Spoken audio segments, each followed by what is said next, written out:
사조용전 29권입니다. 이 영상을 보시면 눈물이 나실 수 있습니다. 배를 타고 도화도로 향하는 곽정과 황룡이었습니다.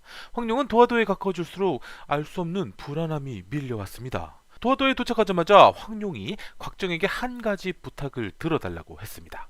그렇게 말하곤 곽정 품속에 와락 안겨오는 거였습니다. 황룡은 여느 때보다 애절했습니다. 오늘부터 도화도를 절대 떠나지 말아달라고요. 아버지를 시켜 완화농렬도 죽이고 몽골에 있는 어머니도 모셔오게 하겠다고 말이죠.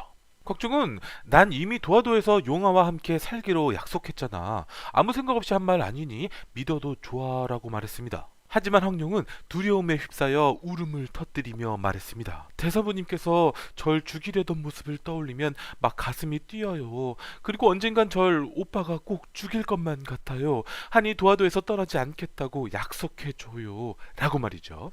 곽정이 곰곰이 생각해보니 이제껏 황룡의 말이 틀린 적이 없었습니다. 하여 도화도에서 절대 떠나지 않겠다고 약속했습니다. 그러자 금세 뭐가 그리 좋은지 춤까지 추는 황룡이었습니다. 너무 기쁜 나머지 춤을 추며 나무 위까지 올랐습니다. 곽정은 그런 황룡이 너무나도 예뻐 보였습니다. 그때였습니다. 나무 위에서 보니 저 멀리 핏덩이 같은 게 보였습니다. 하여 곽정과 함께 빠르게 다가가 보았습니다. 가서 보니 강남 육계 셋째의 말이 죽어 있었습니다. 모든 근골이 끊어진 채 말이죠. 곽정은 일전에 황약사가 화쟁의 말을 죽였을 때와 같다고 생각했습니다. 그러자 셋째 사부의 아니가 몹시 걱정되기 시작했습니다. 주변을 급하게 살펴보니 핏자국이 있었습니다. 하여 사부님을 부르며 무작정 핏자국을 따라 달렸습니다. 핏자국을 따라와 보니 황룡 엄마의 무덤 입구에 도착했습니다. 황룡은 무덤 문이 열려있자 안 좋은 일이 생겼다고 직감했습니다. 무덤 안으로 들어가자 여섯째 사부의 무기인 강철 저울이 발에 걸렸습니다. 집어들고서 확인해보니 강철 저울이 반으로 끊어져 있었고 이렇게 만들 수 있는 사람은 황약사밖에 없다고 생각이 들었습니다. 급하게 주변을 살피며 아닐 거야 라고 기도해봤지만 곽정은 비명을 지를 수밖에 없었습니다. 여섯째 사부가 가슴팍에 저울대가 꽂힌 채로 죽어있던 것이었습니다. 곽정은 죽은 여섯째 사부를 품에 안고는 제자가 너무 늦게 왔습니다 라며 자신을 책망했습니다. 다시 곽정은 끔찍한 예감이 들어 급하게 무덤 안쪽으로 달려가 봤습니다. 무덤 안쪽은 아수라장이 되어 있었고 한켠에 둘째 사부가 누워 있었습니다. 곽정은 저도 모르게 온몸이 떨려왔습니다. 천천히 다가가면서 말했습니다. 둘째 사부님, 제자가 왔습니다 라고요. 하지만 둘째 사부도 이미 죽어 있었습니다. 곽정이 둘째 사부를 품에 안아들자 둘째 사부가 쥐고 있던 황룡 엄마의 보석들이 떨어졌습니다. 황룡이 설마 이 보석 때문에 라고 말하자 곽정은 황룡을 잡아먹을 듯 노려보며 말했습니다. 네가 감히 그럼 내 둘째 사부님이 보석을 훔쳤단 말이니? 라고요. 계속해서 둘째 사부님은 산의 대장부셨어. 그런 분이 네 어머니 묘 안에 있는 보석이나 탐낼 것 같아? 라고 말하며 황룡을 무섭게 노려보았습니다. 곽정의 표정과 말들은 황룡에게 비수가 되어 꽂혀왔습니다. 황룡은 엄마의 관도 잘못되었을까봐 급하게 가보았습니다. 그러자 비명을 지를 수밖에 없었습니다. 그곳엔 셋째 사부와 일곱째 사부가 죽어 있었습니다. 곽정은 애통한 심정으로 사부님을 부르짖었습니다. 상처를 확인해보니 셋째 사부는 구운백골조에 당했고 일곱째 사부는 자결을 한 모양이었습니다. 구운백골조는 매초풍의 무궁이었으니 사부인 황약사가 못할 리가 없었습니다. 이제 곽정은 완전히 넋이 나가버렸습니다. 황룡은 곽정이 걱정돼 차라리 소리내어 통곡이라도 하라고 했지만 곽정의 정신은 도무지 돌아올 생각이 없었습니다. 곽정은 사부님들의 시체를 하나씩 안아들고 밖으로 나갔습니다. 그러는 동안 단 한 번도 황룡에게 눈길을 주지 않았습니다. 황룡은 이때 알았습니다. 곽정은 자신보다 사부님을 훨씬 더 사랑했었다고 말이죠. 황룡은 이제 황약사가 걱정돼 집으로 가보니 집안에는 아무도 없었고 그저 난장판이 되어 있을 뿐이었습니다. 곽정은 밖으로 나와 사부님들을 묻어주기 위해 맨손으로 미친 듯이 땅을 팠습니다. 황룡이 곡괭이 2개를 가져와 곡괭이 하나를 던져주며 옆에서 자신도 곡괭이로 땅을 파기 시작했습니다. 그러자 벌떡 일어나 황룡의 곡괭이를 획 뺏고는 반으로 분질러 버렸습니다. 그렇게 혼자서 한동안 땅을 팠습니다.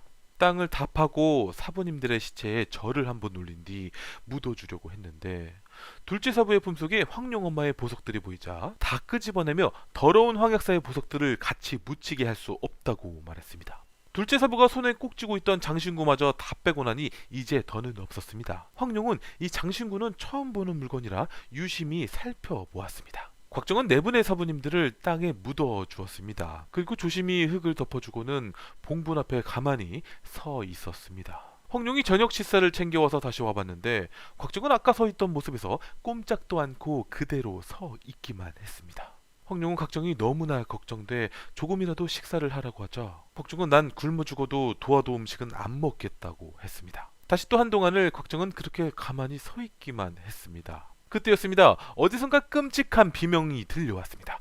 도무지 사람 소리라곤 믿기지 않을 소리였습니다. 곽정은 이 소리는 넷째 사부님의 소리라며 미친 듯이 달려갔습니다. 곽정의 예상이 맞았습니다. 바로 넷째 사부였습니다. 하지만 극심한 고통에 몸을 못 가누고 있었습니다. 곽정은 넷째 사부가 살아있는 것만으로도 너무나 감사했습니다. 그런데 갑자기 넷째 사부가 곽정을 때리는 거였습니다. 곽정은 너무나 아팠지만 제자가 빨리 오지 못해 구해드리지 못한 것에 야단치는 거로 알고는 사부님 제자가 잘못하였습니다. 야단쳐 주세요 라고 말하곤 넷째 사부에게 다가가 다시 옆구리를 세게 맞아버렸습니다. 그런데 넷째 사부는 거기서 멈추지 않고 이제 바위 하나를 들어서 곽정의 머리를 향해 내리치는 거였습니다. 곽정은 피할 생각도 없이 그저 눈을 감고 고개를 숙였습니다. 이번에도 황룡이 막아주어 곽정을 살릴 수 있었습니다. 그런데 넷째 사부는 살짝 밀기만 한 곳에 그대로 나자빠지고 말았습니다.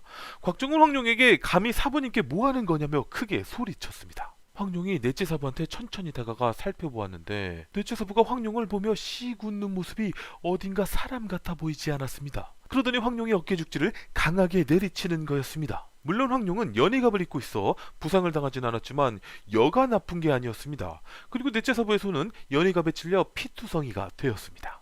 넷째 사부는 연의갑에 찔린 통증 때문에 정신이 돌아왔는지 그제야 곽정을 알아보고는 땅에다 손가락으로 글자를 쓰기 시작했습니다. 원작에서는 이때 넷째 사부의 혀가 잘려 있어서 글자를 쓴 것이라고 했습니다. 넷째 사부는 죽기 전 마지막 힘을 짜내서 글자를 쓴 것이었는데 날 죽인 놈은까지 쓰고는 숨이 넘어가고 있었습니다. 그리고 끝내 열십자 한 글자를 쓰다가 그대로 숨을 거둬버렸습니다. 여기서 날 죽인 놈이라는 글자 말고 바로 이름을 썼다면 좋았겠지만 이로써 곽정은 황약사가 범인이라고 더욱 확신했습니다. 넷째 사부가 쓰다만 열십자는 황약사 황자의 첫 획이었습니다. 그리고 이제야 목이 터져라 울음을 터뜨리는 곽정이었습니다. 울음을 끝까지 참았다면 주아인마에 빠질 수도 있어서 그나마 다행이었습니다. 울다가 잠들어버린 곽정이었습니다. 그리고 넷째 사부도 땅속에 편안히 쉴 수 있도록 해주었습니다. 곽정은 사부님들 무덤 앞에서 맹세했습니다. 이 손으로 반드시 황약사를 죽여 원수를 갚겠다고 말이죠. 곽정은 황약사에게 복수하기 위해 배 위에 올랐습니다. 분명 좀 전까지 무슨 일이 있어도 도화도를 떠나지 않겠다고 황룡과 약속했었지만 곽정은 약속을 지킬 만한 여유가 없었습니다. 때때로 도화도에 혼자 있을 황룡이 걱정돼 배를 돌릴까도 생각해봤지만 이내 황약사의 잔인한 살인을 떠올리며 복수만을 되새겼습니다. 황룡은 도화도에 홀로 남겨졌고 곽정에게 버림받은 것 같아 너무나도 비참하고 슬펐습니다. 하지만 삼국지에 제갈량이 있다면 사주영웅전에는 황룡이 있었습니다. 침착하게 생각을 해보니 범인이 누군지 알 것 같았습니다. 하여 황룡도 도화도를 떠나게 되었습니다. 8월 14일 가흥이란 도시였습니다.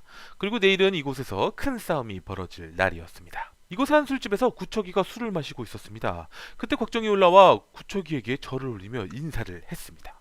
구척이가 곽정에게 강남 육계의 안부를 묻자 곽정은 눈물을 흘리며 대사부님만 빼고 모두 돌아가셨다고 말했습니다. 버럭 구척이는 대노하여 도대체 어떻게 돌아가신지 말해보라고 소리쳤습니다. 구척이는 강남 젤게를 세상에 둘도 없는 벗으로 생각하고 있었습니다. 곽정은 황약사가 살인을 하였다고 말하려던 참이었습니다.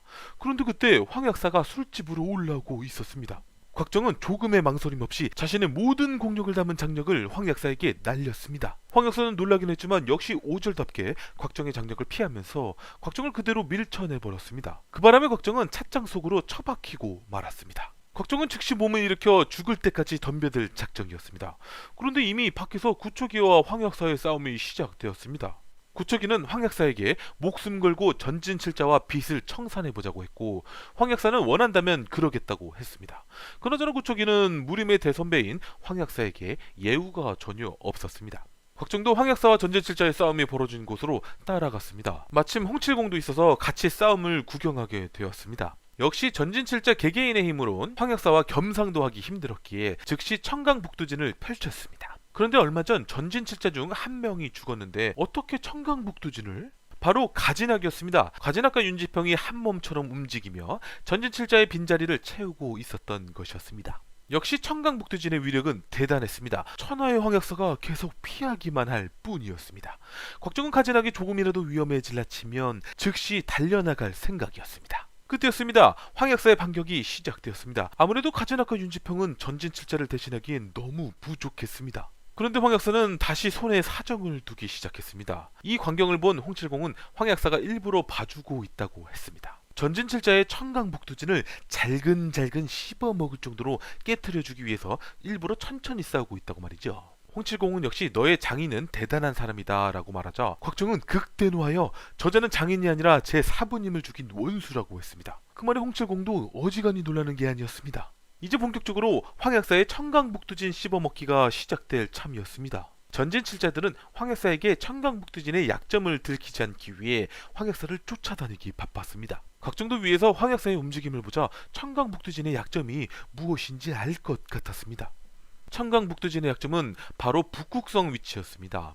이 북극성 위치를 뺏기면 아무짝에도 쓸모없는 진법이 되는 거였습니다. 황약사는 일전에 청강북두진에 고생한 적이 있어 그간 깨트릴 방법을 연구하였고 애당초 천문과 산술의 독보적인 천재였기에 약점을 찾는데 오래 걸리지 않았습니다. 황약사는 청강북두진 안으로 들어가 휘젓고 다니고 있었습니다. 그리고 제일 무공이 낮은 윤지평을 잡아 던져버리기까지 했습니다. 그러자 전진칠자들은 정신을 못 차리고 있었고 이제 황약사가 북극성 위치로 자리만 잡기만 하면 되는 거였습니다. 황약사가 북극성 위치로 안착하는 순간이었습니다. 그런데 북극성 위치에 황약사보다 먼저 자리를 잡은 이가 있었으니 바로 곽정이었습니다. 이대로라면 오히려 황약사가 위기에 빠질 참이었습니다. 이렇게 사조용전 29권이 끝났습니다. 곽정처럼 우직한 사람과 황룡처럼 지혜로운 사람 중에 누굴 더 좋아하시나요? 댓글에는 말씀 좀 해주시면 어떨까요?